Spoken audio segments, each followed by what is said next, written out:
Hello and welcome to Japan Expert Insights and our Business Insights room.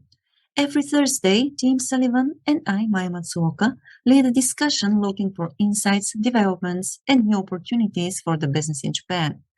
In this podcast, we welcome comments, questions, and opinions. So if you haven't done so yet, join us next time.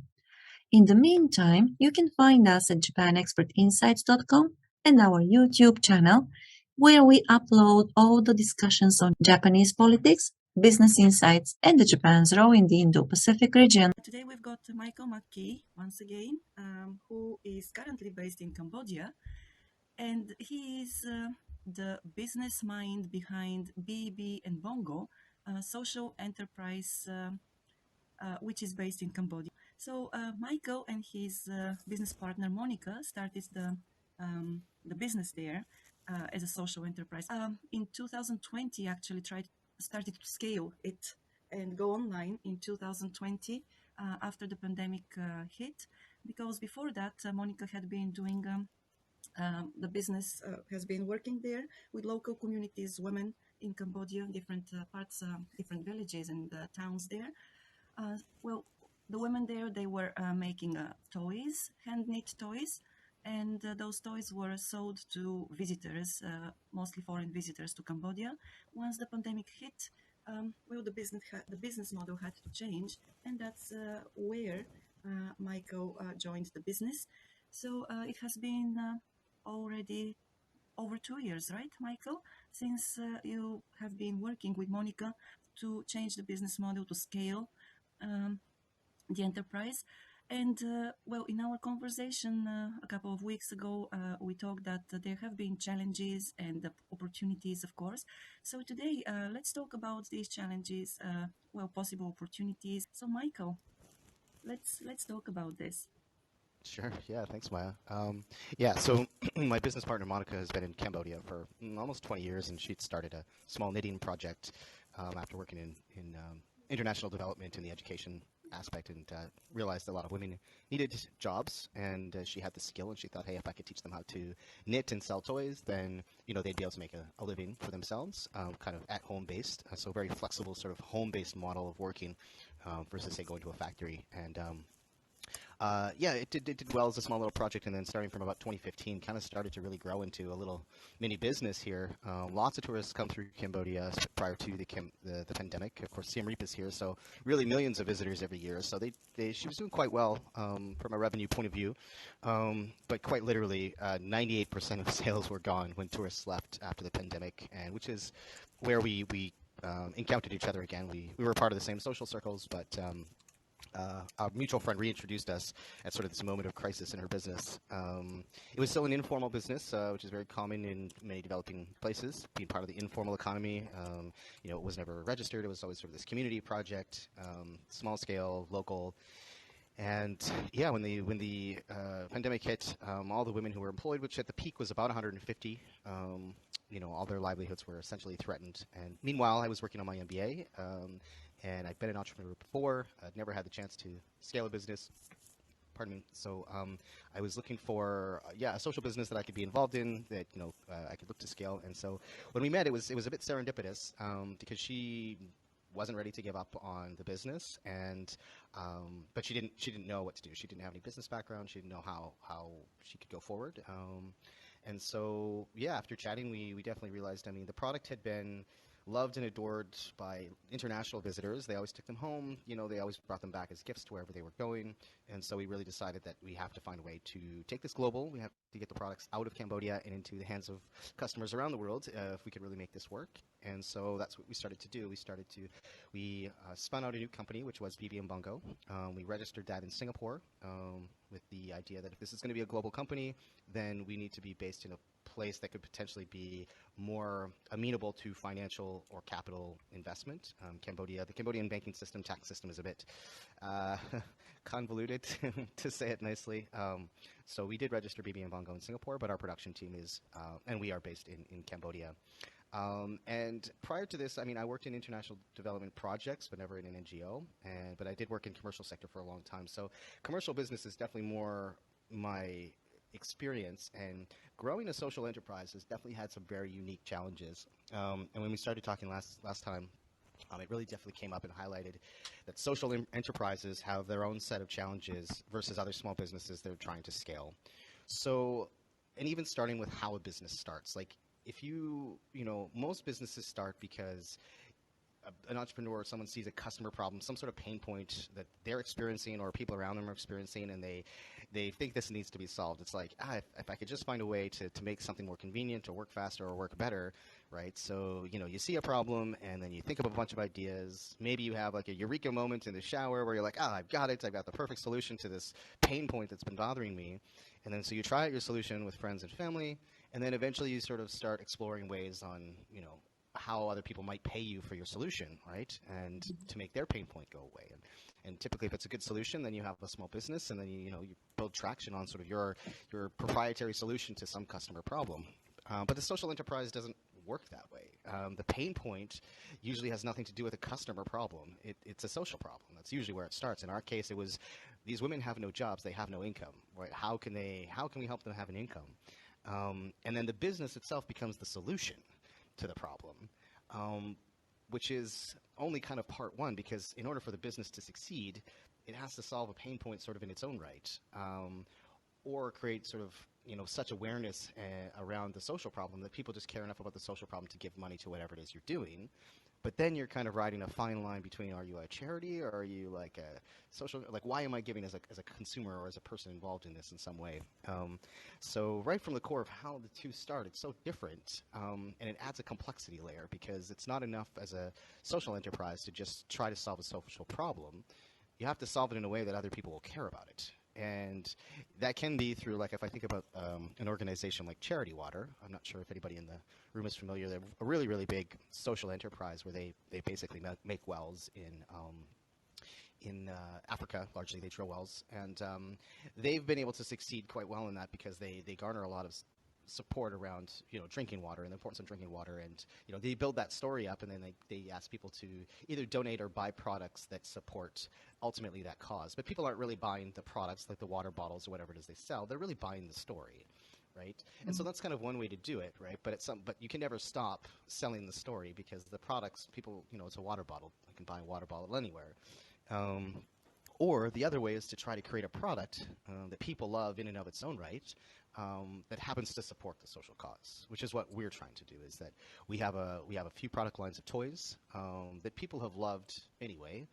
They're well made, they're eco-friendly, and they do serve a purpose to customers, and that they like the products regardless of, say, potentially how they're made.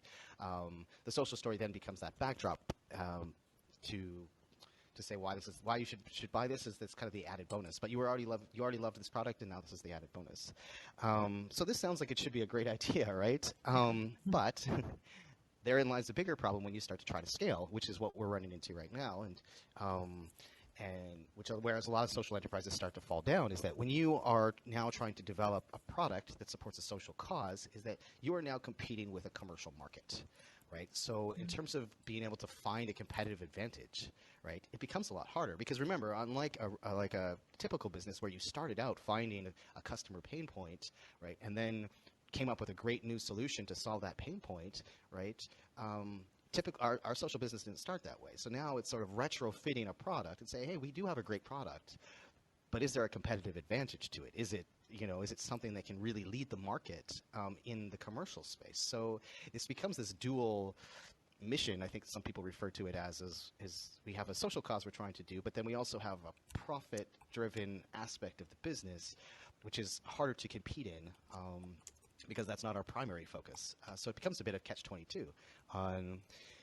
Because if we start to, say, for example, do what some other businesses, small businesses do, where you start to think about, okay, well, if we used cheaper materials, we would have maybe a better margin and we can employ more people, right? But then we might have a product that people don't really love, or it might not fit sort of the eco-friendly box that we know our customers care about. So it's sort of like, which one at any given time do we put more emphasis on? Do we sell the social story more and more and use that as a driver? And then how far can that really scale before it falls flat or it takes place of another social story? or how far do you go down trying to have a competitive advantage in the marketplace up against commercial products, which typically have a lot more financing behind them before it starts to infringe on your social purpose. So this is where we're sort of at with our business, at least on one aspect, is trying to define a product that's helps solve our social problem, but also solves a customer problem that people are willing to pay for. And we do have traction in that area, but now it becomes a scale question. Is like, how does that get bigger? How do you stay competitive, especially among companies who may have a lot more financing? Which is actually, of course, another point to bring up is financing. Every small business, and I'm not sure who's in the room today, but I imagine some of you are either small business owners or have worked with small businesses, is that capital is the biggest barrier to most small businesses surviving. At some point, they either need a loan, or they need capital injection, or they need some way to finance their scale. And while it can be a barrier for small businesses, there are more and more different funding products and tools tailored to small businesses. A little less so for social enterprise. I would have thought that it would have been easier, but I mean, as we've sort of been diving into things, certainly there's impact investing, which is a bit different. But in terms of like a basic small loan, because you're not driven by a really high profit margin, it becomes a bit different when you're trying to apply for different funding products. You're trying to justify potentially why your margin is only this, how can you make it more? But again, like I said before, is like, how far can you try to boost your margins before you're now starting to either sacrifice product quality or actually make it harder to give people jobs. And within that, financing also lies in the perception, right? When people think about a social enterprise, they do not think about dollar signs, regardless of whether or not they're $1 million organization or a $500 organization. Social enterprise is borderline to charity, and charity, again, we don't think about that as profit driven. So even calling ourselves a social business, sometimes it can be a challenge. On one hand, it tells people that our business is about more than just making money. But unfortunately, to people like investors or banks, it also says, oh, these guys maybe don't make any money, which is not, the case, of course.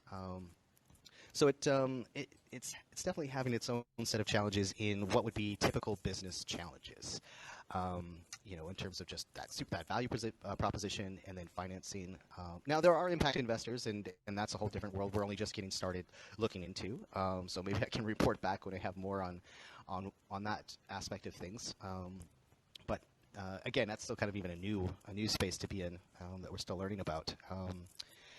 And then there's another thing I wanted to mention around challenges of scale up is for a social enterprise is measurement. So in regular business, of course, you have your 3 financial statements, your P&L, your balance sheet, your cash flow. And I mean, if you have these, you can see pretty quickly how your business is doing. And, if you're super savvy, you could do some financial ratios, and it can tell you if you're being efficient or what your current, return on equity is and all those fun, fancy things. Now, with a social enterprise, of course, those things matter too, but then you have this added aspect of impact. And it's like, well, that's a little bit more ambiguous on how you measure impact and how do you be accountable to that when people are asking you things like, well, you say your products are eco-friendly or they're plastic-free, so how much plastic are you really reducing in the world by every purchase that someone makes? Or you're you're helping support jobs for women. How much is it really impacting their life? I mean, what have they been able to change in their life since you started working with them? You're striving to create eco-friendly, ethically made products to help drive a new era of consumerism towards, being more thoughtful, being more conscientious. I mean, how much progress have you made towards that? And, this becomes a very tricky thing to try to talk about in a meaningful way that people can say, oh, okay, it does make a difference to buy from this company versus that company. Their impact is evident through these areas. And so, the financial books are only one aspect of results of how we're doing, and then there's this whole other area that's sort of a little bit uncertain. You're never really sure, are we doing as much as we think we are? And then the last thing I'll mention before maybe we can have some discussion around it is trade-offs. Anybody in business knows you make trade-offs. You can't do everything, and I think the trade-offs might be a little bit harder when you're looking to scale a social enterprise, because you're not able to make the same compromises you might be able to make in a regular business. Say for us, we have eco-friendly products. That means our raw materials have to be a certain thing, and we can't sacrifice that for being able to make more, or to say, like I said before, it's like, oh, if we use cheaper product, we would have a more margin and we could hire 3 new people this year. But again, then I'm trading off that customer product. Again, my dual mission comes into play on just the choices I can make within my business operations. It always becomes that catch-22. And the without having the capital behind you to make more flexible choices, your trade-offs become, I think, a little bit more narrow. I mean, I could be biased, of course. Maybe all small businesses feel that their trade-offs are few and far between, or hard to make, regardless of whether you're a social enterprise or not. But I do feel like as a social enterprise with that dual mission, it's much harder to make those trade-offs, and so you're always on a bit narrower of a path that you're trying to walk as you're trying to grow. Yeah, like it's harder to just make a bigger investment in things, because if you can't access the same capital that another business might be able to. So those are kind of the big things that I've encountered so far with scaling a social business. Is first of all the how it all begins, and that value proposition, the duality of your mission, and then the sort of perception around a charity versus a business, and how that plays into your financial opportunities to scale, and then measuring your results as you go, whether it's how do you measure impact results versus financial results, and which ones do you weigh more, and then lastly, sort of trade-offs becoming harder due to the financial constraints and the value proposition that's given, the duality of mission. So I think that's my main early thoughts on this scaling social enterprise. So I don't know, Tim, Maya, do we want to maybe have some chats? Yeah, thank you, Michael. That was really, I always learn something listening to you. Scaling is not really my thing, but I'm an old operations guy, okay? And listening to you, I kind of look at the scaling challenge as there's a demand side. In other words, how do you reach out to the market and get people to know who you are and want to buy your product? And then there's the operational side, the manufacture, the logistics, the quality control systems. And as you grow, and because I've been through this as a factory manager, your problems multiply, and you want to do your best to stay ahead of it and have systems that can quickly expand and accommodate higher capacities.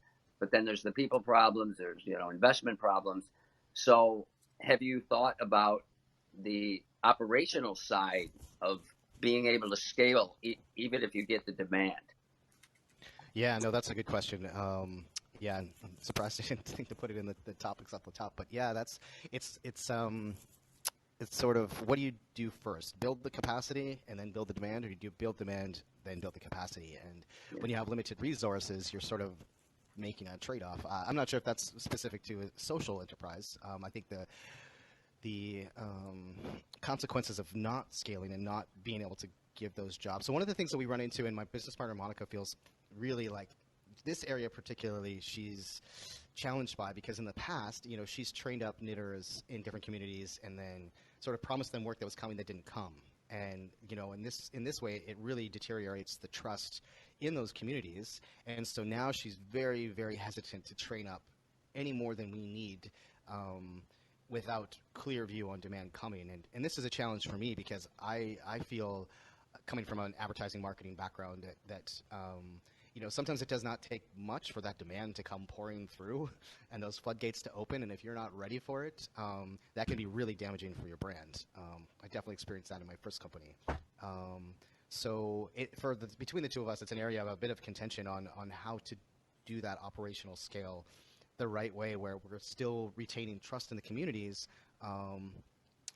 but where we may not have all the demand just yet. So it'd be great to hear if other people in the audience have any experience on that, on advice they might give on how to balance that supply-demand and how to do it delicately, but maybe aggressively. Yeah, and again, this is coming from somebody who is not an expert in the field, but I wonder, if you're looking ahead at your options, on the one hand, scaling, when I hear it, it sounds like, again, I'm an operations guy, mass production, right? And I'm probably like misinterpreting what that means, right? Is the idea of saying, let's ramp up at a reasonable pace and maybe go for the high end market, because it is handmade, which has an attractive appeal. I'm not saying this is the solution, but are those kinds of options on the table as well as a potential path forward that maybe could be a more controlled? And again, maybe that goes against the whole idea of scaling. And it looks like we got some guys coming up on stage who know more than I do. So anyway, those were my comments. Yeah, absolutely. That's the arena we're in now, is sort of that looking into specialty stores particularly for those, because they are higher end products. So I don't think that we have to being a mass produced. I don't think we have to scale from 60 knitters to 200 tomorrow. But I think for me, I would be happy to sort of, if you build it, they will come and train up the capacity I want for the year and work towards filling that capacity. Whereas I think Monica would be the other way. She would rather, let's get a bunch of pre-orders and then train the capacity to fill them. So yeah, eager to hear what other people might have to say on this. Well, we now have Rich on stage and Frank, and I thought I let Ren up too, but I'm not seeing him. But hopefully we'll get Ren as well. So Rich, good morning. Good morning. Thank you. Thanks, Timothy. Thanks, Michael. That was a really great description you gave. You could just type that up and print it somewhere, and I think a lot of people interested in social enterprises would lap that up. And I'm no expert, but I do like to ask questions. So one thing that occurs to me is regarding the kind of, to put a bad spin on it, and not the virtue signaling, but kind of the people get, part of the product is that it makes the people that buy it feel good about buying it because of where it came from. They don't want to buy a product made by, enslaved orphans. They'd rather get one made by, people doing this out of a sense of agency. And that's a really positive thing. And you also described that the business was kind of very local. At the beginning, people would actually visit there, and that's how the sales occurred. And I'm wondering about, when you talk about scaling, how the impact of or maybe you're only considering selling locally there when what do they call it, tourism picks up. Or I guess my assumption was that you were talking about not just selling locally, but somehow or another reaching a broader market that is physically distant from Cambodia. And if you do that, how do you kind of maintain that connection people would feel with the local entrepreneurs, the knitters, and so on?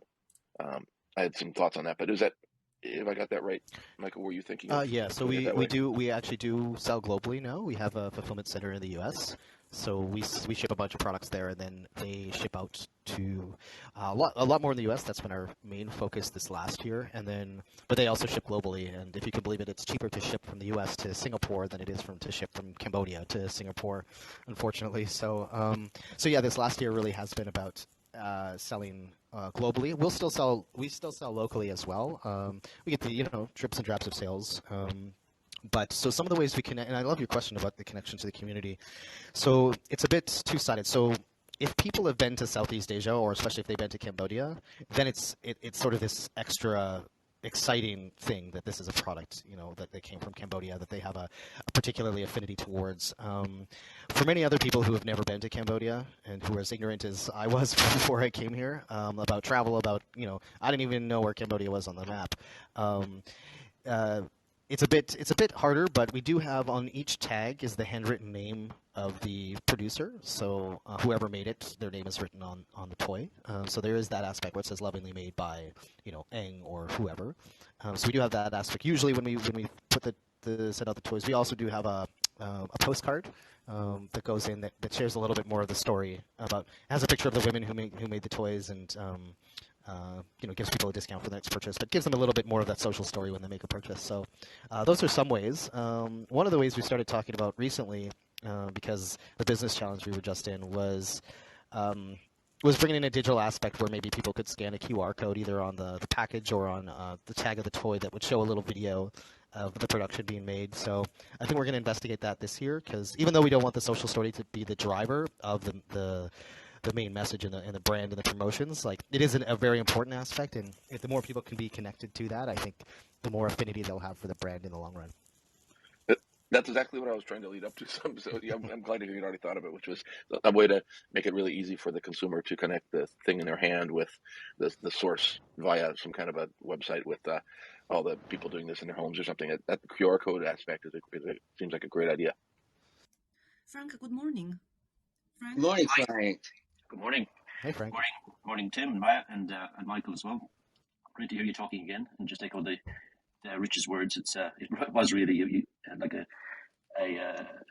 just beautiful description of how to set up any business, really. And that's sort of my question is, when you talk about the duality, and maybe I've misunderstood what you've been saying, but the duality of the purpose and what you're doing, in terms of one is the consumer pain point, and then the other is the social aspect of what you're doing.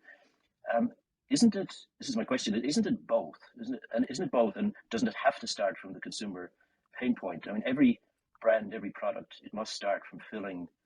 In my mind, it must start from filling a need in the consumer's lifestyle, and then the social aspect of what you're doing is part of the value added of it. Can you? I just got the feeling that you were leading with the social bit and not really, and not maybe thinking enough about where the products actually filled a purpose in the consumer's life. Yeah, no, that's exactly what I was alluding to, was the duality of it and the challenge, and I agree 100%. So but the way that this business started was not based on, like, when Monica started the knitting, like when she got people knitting, the problem she wanted to solve was give these women jobs, and here's a way to give them a job and to have them do flexible income. And it worked really well in Cambodia locally because, she decided to show them how to make toys. Because in Cambodia, like, of course, there's lots of like different products for tourists to buy, but oddly enough, like, there's not a lot of kids' products to buy. So in terms of a gap in the market, I don't think she did it on purpose, because she's more of an intuitive actor than a sort of a planner that way. But I think they've sold really well locally because there was very few options for kids. So, when people came by or they were bringing gifts back, ours was a very easy product for them to buy. Not just because it was well made, but because it was a kid's product, right? So what we're finding now, though, is that as we go to a global market, it's not that simple. Just being a kid's toy, or even being a well-made kid's toy, isn't necessarily enough to give you a competitive advantage. So now what we're trying to do is really figure out what is the customer pain point that say, for example, our educational toys really solve for a global consumer, and can it compete against the other educational toys that they have at their fingertips on Amazon? And while it does solve a customer problem, like we have educational toys that people love and they're multi-use, but are they better than a Grimm's wooden toy? Or are they they're slightly more expensive than, say, like a Melissa and Doug's educational toy, even though Melissa and Doug isn't maybe as eco-friendly or as ethically made.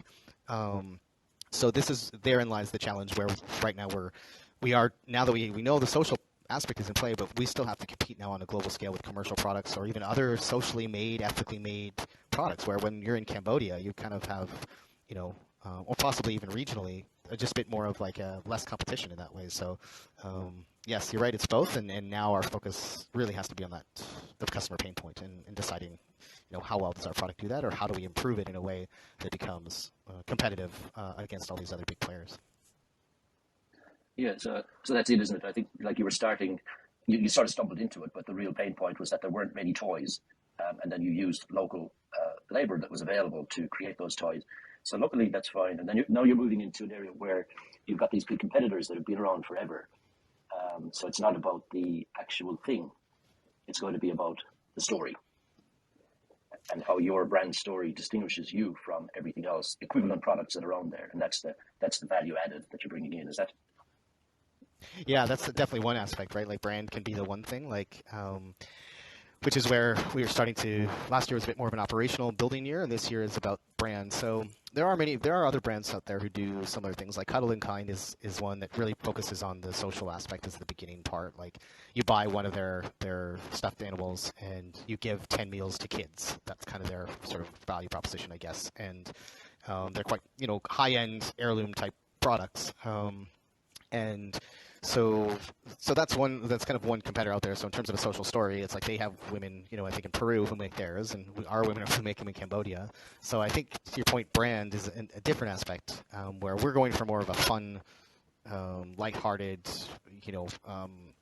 approach to what we do. That's an area we can build, whether it's with our characters and things like that. That can be a differentiator, right? I mean, in many markets, most products are commodities until you have a brand. So that will be a challenge going forward, but a good one. I think there's lots of opportunity to grow in new ways in the brand space. Can I ask? Sorry. Just one tiny comment at the end of that. So that's great, Michael. And maybe then the people you're talking as competitors, maybe they are partners. Maybe together you start to fill this area with the social contribution to your toy. Your competitors are Mattel and all these big toy companies, and your partners are the other companies of like minds coming from other cultures and other markets, and you all get together and claim some shelf space. Sorry, I'll finish there. I dominated it too much. Oh, interesting idea. Thanks, Frank. Yuka, please. Oh, thank you. Thank you, Michael. It's a great presentation. I have a couple of questions. I think it's all related to your duality or pain point of scaling. When I hear the term scaling, to me, you have to ship enough volume so that you can cover all the cost. And for that, I think pricing is critical. When I went to your website and then saw your products, they were all adorable, and then I can see their design to to teach kids maybe how to count, how to sort by colors, and actually Timothy told me the kids can play those tiers for long time. But then when I see the pricing, how have you guys come up with the pricing? Like you said, there is a pain point, and then like Frank said, you have to compete with those juggernauts globally. So you have to be sensitive to the pricing. But I see you like to provide the employment, but at the same time, you have to sort of, speak to the customers' desire to buy, quality product. At the same time, you sort of, they don't have, their pocketbook is not endless. So could you let me know what was the pricing strategy? Thank you.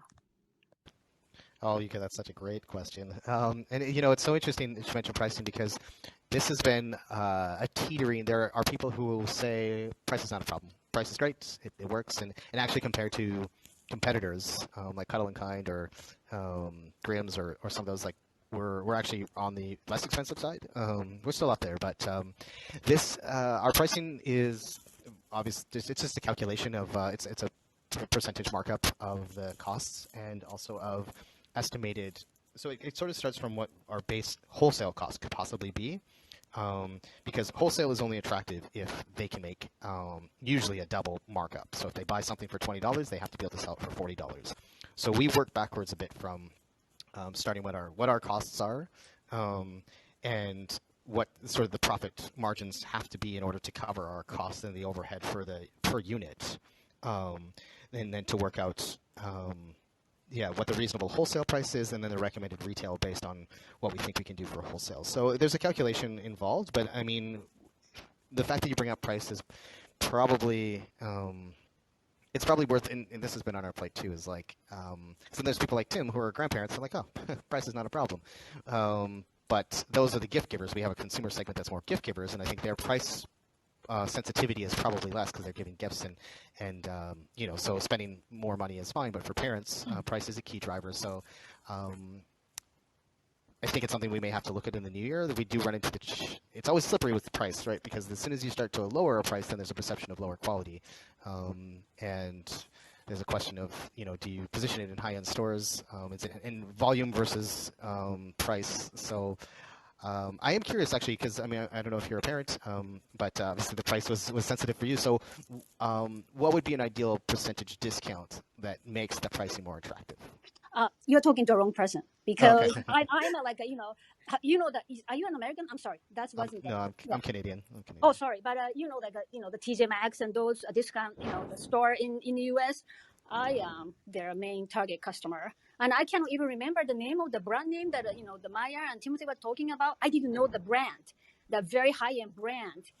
So I'm sorry, I'm not your target customer. However, I think the gift and grandparents segment, I don't know how big they are, but that's probably a very good segment to target. But before I forget, I want to mention something, because I've been in the commercial banking for a long time. You talked about financing issue, and yes, the banks are very sensitive top line growth. And the bottom line too. But all banks, especially good U.S. banks, they have specific segments which are designed to help someone like you, like the socially conscientious banking. Those group, so they're like a more community oriented. Have you talked to those people? I mean, again, I'm not sure. What is your funding needs are, but just in case you are looking for financing. We are looking for financing, and we are exploring all options. We haven't looked at, because we're not registered in the U.S., we hadn't considered looking at banking options in the U.S. Singapore is our registration base. There are some potential opportunities there that we haven't fully explored yet. Some of the ones we have require that you have 2 years of finances before they will give you a business loan at reasonably favorable terms, and we'll only have a year of actual on the books, year and a bit, I guess. But I mean, if you have any recommendations of specific banks or specific products that you think would be worthwhile to look into, yeah, that would be great. Okay, let me think. Yeah, and to answer Yuka's question, about the pricing. So I think that Tim already said that the prices of the toys of baby and bongo toys are good for grandparents because they're the gift givers, and they do not actually mind paying those prices. But because I have lived in Japan, my daughter was born in Japan, and I also have bought, handmade toys more or less in the same price range as the ones of Baby and Bongo. And the toys which I have bought, they were made in Peru or Venezuela, somewhere, in South America. And at that point, even though, I thought that the prices, yes, they were a little bit high, but still the feel good factor, and the uniqueness of the toys were the two things which actually got me to pay those prices. So, and they were also educational toys. They were but I mean, they're not sold on a regular basis here in Japan. They were just imported on a certain occasion and sold on that certain occasion. So this is like, I don't know, maybe it's, of course, when you choose a market, you also think very carefully about the segment you target. And I think that probably not everybody in Japan, for example, will be ready to pay those prices. But if you think about double income families and also the gift givers, like the grandparents, probably, I think that there won't be that big of a problem to sell the toys in Japan, for example. Of course, I cannot talk about customers in the United States where you are. So I believe that, of course, the two markets differ in a couple of ways at least. But yes, that's how I feel about the toys. As a parent, just to add to that one, so I think one of the challenges is that people are very used to cheap toys now, right? Is that most toys are made of non-recyclable plastic. Most of them are mass-produced, so parents especially, are used to toys being cheap. So I think that makes the price seem extra high sometimes. Although, I mean, you make a great point around like scale is volume, and it might be how to find the balance where it's even if the price point is slightly higher than parents are used to paying, if we brought the price down by 10%, would that double our volume? And if the answer is yes, then we should probably consider doing that, because the whole point is to scale and to get that volume out there. So otherwise, maybe we'd still be able to scale, but maybe it would take longer at a higher price point. So definitely food for thought. Yeah, Michael, yeah, real quick. I just thought it was important to give you the voice of a Japanese woman who's a grandmother. That's my wife, who is doting on her granddaughter, and she's always on Amazon, and she's always looking at toys. And so I have no idea what the right pricing is. So I showed your prices to her, and she said, these are very reasonable compared to what I'm looking at, and they're handmade. They're handmade. So that was a feature for her, and I showed it to my niece. They loved them. Okay, so I don't know if you're targeting the Dankai no Sedai in Japan, they have all the money. Like, they have a huge amount of money, and it's disposable income, and they'll give anything to their grandchildren. So again, I'm telling you. So I think the pricing, it goes back to, I think maybe Maya mentioned it. Which market are you targeting? And again, are you going the high end? Are you trying to compete with the cheap toys? If then, I feel like you're playing on their battlefield and they have home field advantage and you're going to lose. So I almost feel like you have to think about how to differentiate yourself. And I like the high end, but I'm not saying that's the solution, but it's something I keep coming back to, and other people in Japan have told me that as well. Yeah, if I want to add one more thing. You cannot sell things which go against the trends, the current trends. It's always very difficult to go against the flow. And what I find probably one differentiation of the toys of BB and Bongo is that they are safe to play with, and they are eco-friendly, which means that we all are talking. I mean, especially this year, the trends of, environmental friendly, uh, let's say, manufacturing, social awareness. And, well, I mean, all these trends, they are so strong now and they're going to be here for at least several years. And if you align your strategies with the trends, and you have already done that, Michael, I believe that it's not going to be difficult to, find markets. Um, well, of course, just like Tim, I would rather, I think that it's better to go for the high end because it will ensure that, your quality, you have that quality at the moment, your quality will be maintained, and also you'll be able to, um, let's say, to rely not so much on volume to scale it.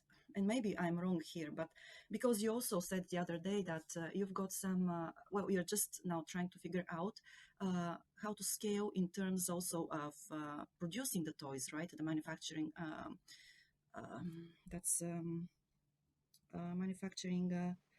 It's not facilities, it's not ability. Sorry, the word just doesn't come now. Capacity, yes, capacity. Thank you, Tim. So, and I think that if you're worrying about that, probably the better way, I'm not saying it's the best way, but the better way to try is to go high end and go for a slower but still steadier pace of scaling up. And that's how. Yeah, sorry. Yeah. Just one quick point, and then so I would also consider not having inventory and having it made to order by a specific person rather than, because once you start having inventory, expenses pile up, complications, you got to hire people, just the quality issues appear. So that's just another thing. But sorry, I interrupted Rich. Go ahead, Rich. Rich, sorry, please Oh, go ahead. no problem, no problem. Yeah, no, I was actually enjoying listening, but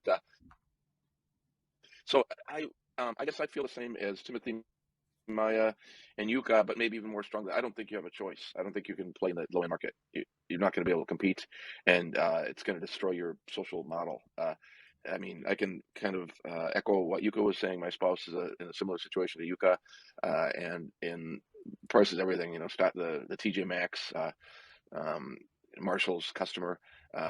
They're not thinking about that story, your backstory, when they're browsing through the plushies on the shelf there. It's just not in their mind. It's a price point, and the consumers are kind of sophisticated in terms of that. Also, I would say a bottom-up pricing model to me makes less sense than a top-down one. And I think I'm going to just leave that at the shorthand. I'm guessing you know what I'm talking about. And the top-down one basically suggests the high-end market. I'd also say I'd echo what Timothy said about the market in Japan. Grandparents will buy anything for their grandkids. I don't have grandkids yet. I'm praying for them every day, but we're waiting. And if you're thinking about, and I'm sure you are selling in Japan, this is a well-known story, but you kind of want to find a partner here to help you.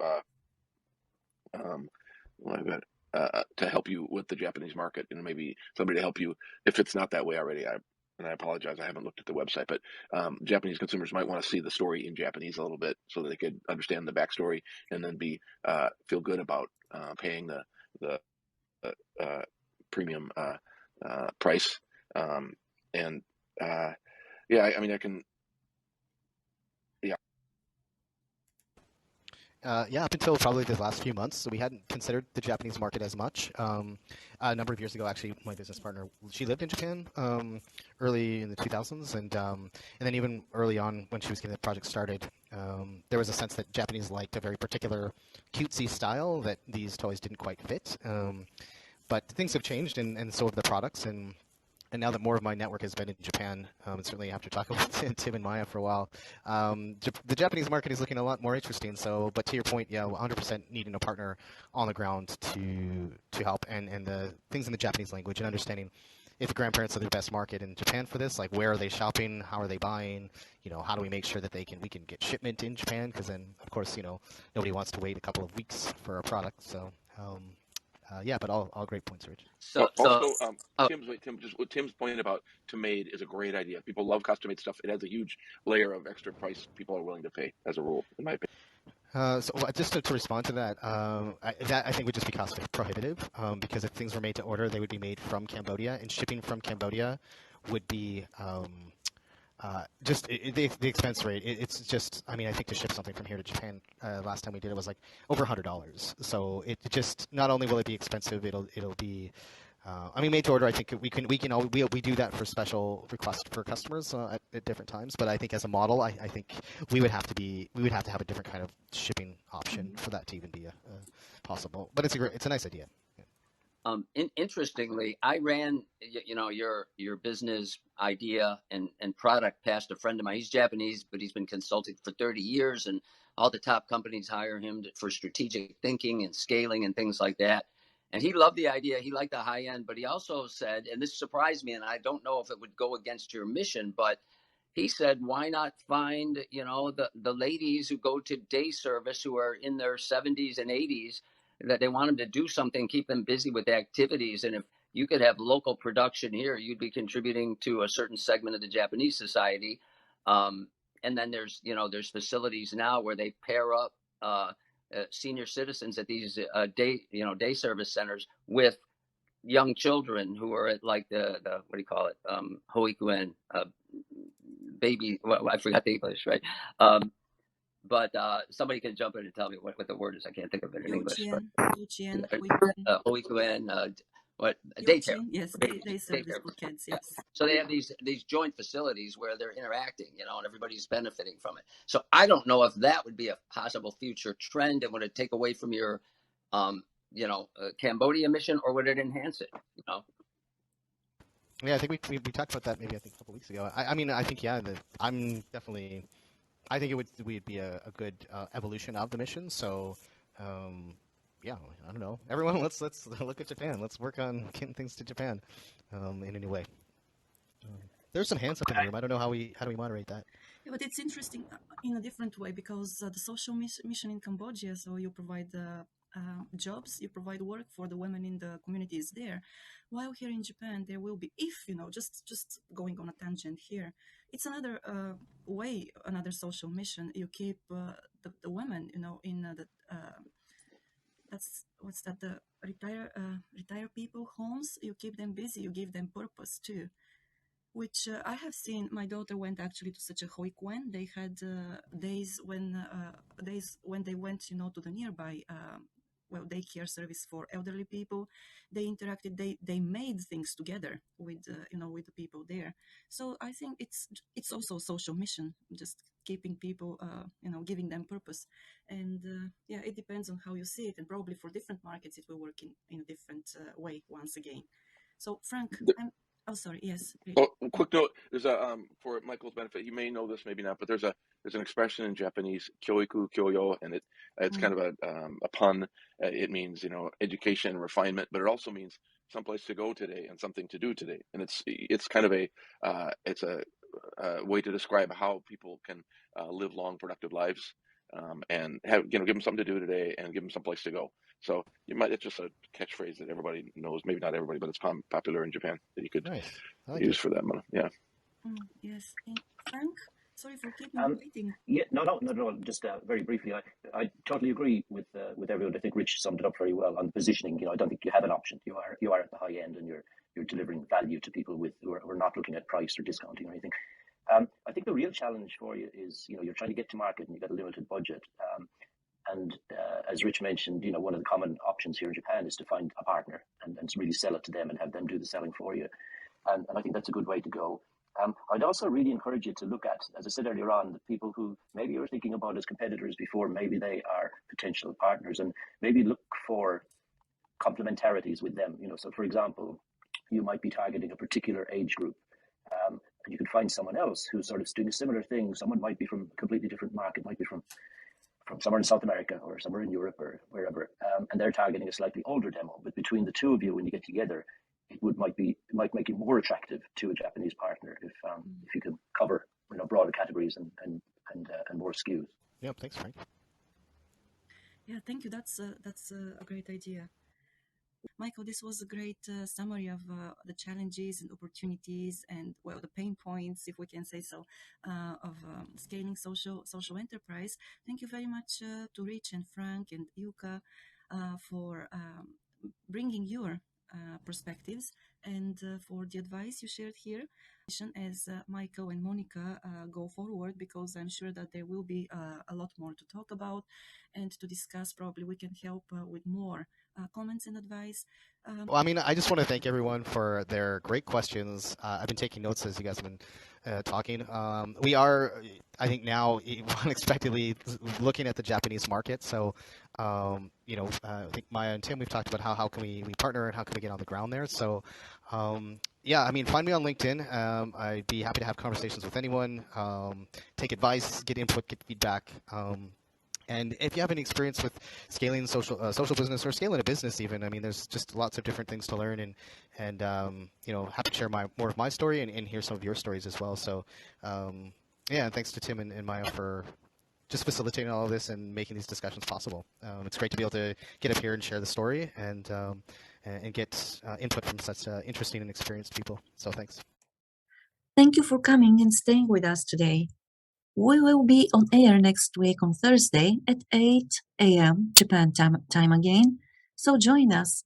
Until then, you can find us at japanexpertinsights.com and our YouTube channel, where we upload all the conversations on Japanese politics, business insights, and the role of Japan in the Indo-Pacific region. If you want to stay informed about our upcoming events, you can follow us on Clubhouse, LinkedIn, Twitter, and Facebook. Again, we're looking forward to your joining us next week. Until then, stay well and make the best of the day. See you.